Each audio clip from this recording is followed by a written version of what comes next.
long as I am here, you'll never fight alone.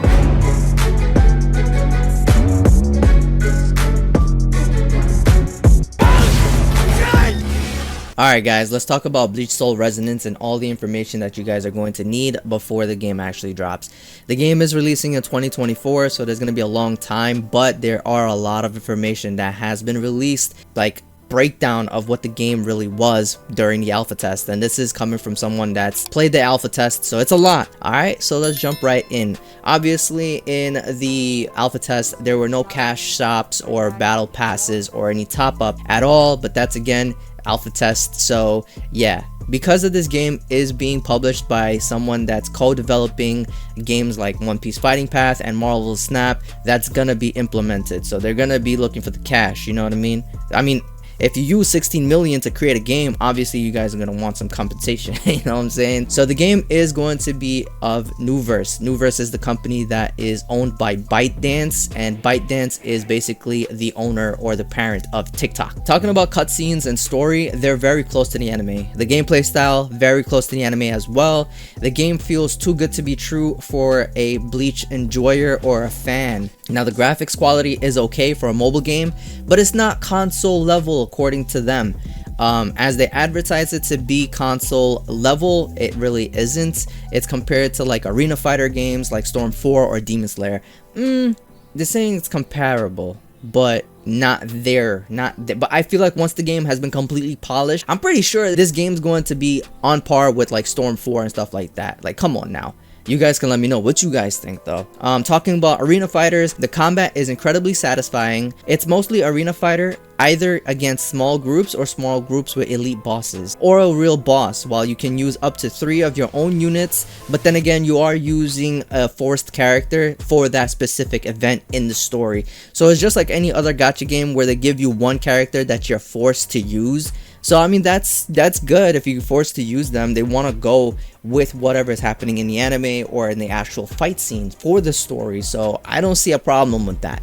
Now the combat has a good amount of in-depth to it. The button layout may suggest that the game is just another brain dead spam auto attack and skills off cooldown, but it really isn't. Every SSR character has at least one passive, one skill, an ultimate, an auto attack, enhanced auto attack, block, parry, and dodge. Lower rarity characters may miss the passive. Not every character can be using Bankai. Well, that's true. That is true. Like for example, Orihime doesn't have a Bankai. She uses those hair clips in her head. Some characters have a battlefield skill. You can use one in your team, basically accumulate skill energy via certain conditions, such as Rukia attack frozen enemies, Tosin attack enemies debuffed by him, etc. Then unleash the skill, kind of like a second ultimate, but everyone contributes towards it.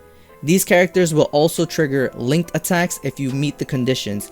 An example, if Uryu has stacks, he will trigger a linked attack when you use a skill while he is off the field. Oh, yo, that's actually kind of cool. So this show me different gameplay styles. That's what I'm understanding here, and that's actually really good. So again, for a mobile game, this is looking like something that could be for a console. Every character has a unique playstyle according to the game. For example, Kenpachi can accumulate energy as he does in the anime and unrestrict himself by removing his eye patch. Yo, that's fire, bro. Simple playstyle is like brute force damage. Then there's Tosin, who has a novel as a passive. His playstyle is based on debuffing the enemy. Ikaku is flashy. His ultimate puts him into a Bankai, and Ichigo already has 3 separate units: his initial, his Shikai, and his Bankai. First game ever where Uryu is actually fun to play with as well. Okay, that was a little side note. Alright, that's convenient. This is showing how each character will have different playstyles, and each team, they'll have different things going for them. That's actually pretty cool, and the fact that Kenpachi just, when he removes his freaking eye patch, he goes berserk. I like that, dude. I like that. Now the boss fights are chef's kiss. Like seriously, if this wasn't a gacha game, I wouldn't care at all about the other negatives. This would be a solid $60 to $80 USD game. That's what I'm saying. Like, this game basically checkmarks so many things to make it into a console game, but again, it's mobile, so Hey, let's go. I like that. There are combos, skill chains, buffs, debuffs, bankai transformations, 5 classes like parry, enemy stagger, etc. Classes don't really do anything, no rock, paper, scissors, or similar. Mostly they're to fill up your gacha and have artificial buffs or stage requirements. This is what I'm liking so far. Now the core gameplay loop is very similar to any other stage. Chapter-based gacha ever. Use energy, stamina, resin, whatever. Then you clear the story, you unlock upgrades, you clear side quests, repeat, clear advanced resource stages, upgrade further, etc. I mean, it's gacha after all. Yes, every gacha just like this. I like the fact that they have the fundamentals of like what a console game is, but they also have the gacha-esque to it. Now you have dailies and weeklies. They're fast to clear. Energy can be spent on auto clearing. No tickets required for auto clearing. There's variety in gameplay styles and gameplay modes. An example, in the beginning of the anime, Ichigo and Uryu battle out to see who can kill more hollows. That's playable. Then there's a roguelite mode, which chooses buffs, debuffs after every battle, multiple boss fight modes, and basically has to do with scoring and who can get higher in the ladder. This shows that there's a lot of different things that you can do in this game, and I actually like that. Like, this is showing that you will not get bored playing this game, and that's one thing that happens with a lot of gacha games. A lot of gacha games get boring after a little bit of time. Now there are events, aka mini games, that are refreshing and don't consume much time. For example, there's a mini game where you are a shopkeeper for Urahara or a gachapon machine.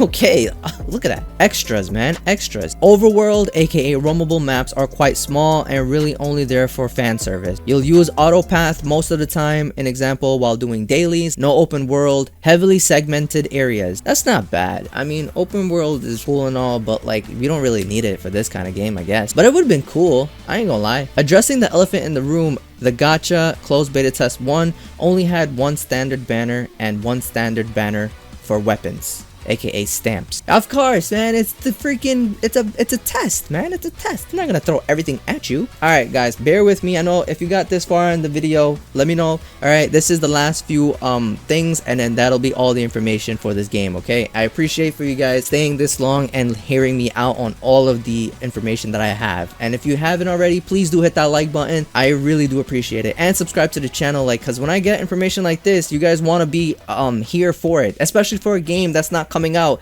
until 2024. Alright guys, now we're going to talk about the actual banner, okay? So the standard banner had a hard pity of 80, and you get a random SSR from the pool once you hit the number 80. Standard weapon banner lets you choose 2 weapons from both SSR and SR weapons, and you pull it at 70 soft pity. So 70 is the soft pity. This means you 100% get one of those weapons you choose. So still technically a 50-50 without hard pity. That's not bad. I like that. However, the real downside is that all standard weapons are farmable. So standard weapon banner is really just useful if standard banner and event banner don't share the same currencies, which we don't know at the moment since there is no event banner. Another thing to consider is that units really need their signature weapon. For Ikaku, you need to accumulate up to 2 stacks on his skill with the weapon.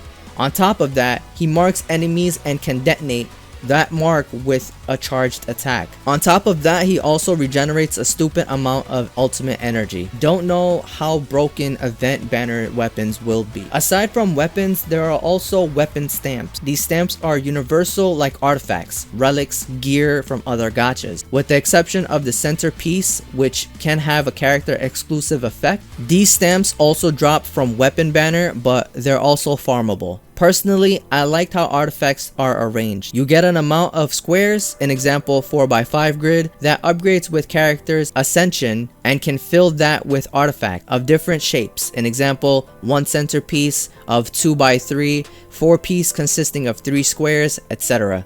Numbers could be off a bit, but you get the idea.